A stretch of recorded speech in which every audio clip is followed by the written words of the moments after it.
ஒரு நாள் நைட்டு ஏவிஎம்ல வேற சாங் ரெக்கார்டிங்ல இருக்கேன். ஒரு 11-12 மணி இருக்கும். திடீர்னு அசிஸ்டன்ட் வந்து சொன்னாரு, அவர் உங்களை பார்க்க வந்திருக்காருன்னு.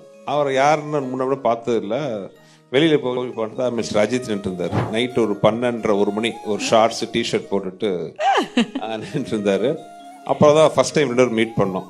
மீட் பண்ணோன்னே என்ன சார்னோட, இல்லை இந்த மாதிரி நான் எல்லாமும் ஒரு படம் பண்ணணும்ச்சு, நீங்கள் தான் டைரக்ட் பண்ணணும்னு ஆசைப்பட்டேன், பட் நீங்கள் பிஸியாக இருக்கீங்க, பண்ண மாட்டீங்கன்னு சொன்னாங்க, நீங்கள் பண்ணீங்கன்னா ஐல் பி ஹாப்பின்னு. சரின்ட்டு அப்படி ஆரம்பித்த படம். இந்த 2 ஸ்டில் இருக்குது பார்த்தீங்களா, அப்படி நின்று இருக்காரு. அவர் பயங்கர பேக் ப்ராப்ளத்தில் இருந்தார். இந்த சாங் ஷூட் பண்ணும்போது நாங்கள் நியூசிலாந்து போகிறோம். நியூசிலாண்டில் பார்த்தீங்கன்னா ஒரு 15 days ஷெட்யூல். 2 சாங்கோ 3 சாங்கோ ப்ளஸ் சீன்ஸ் எல்லாம் பண்ணணும். ஃப்ளைட்டில் போகும்போது என்கிட்ட சொன்னார், ஜி நான் இமீடியட்டாக ஒரு ஆப்ரேட் பண்ணி ஆகணும். அந்த டாக்டர் வந்து is going to retire and அவர் போய் அப்ராடில் செட்டில் ஆக போகிறாரு. ஸோ போகிறதுக்கு முன்னாடி ஒரு டேட் கொடுத்துருக்காரு.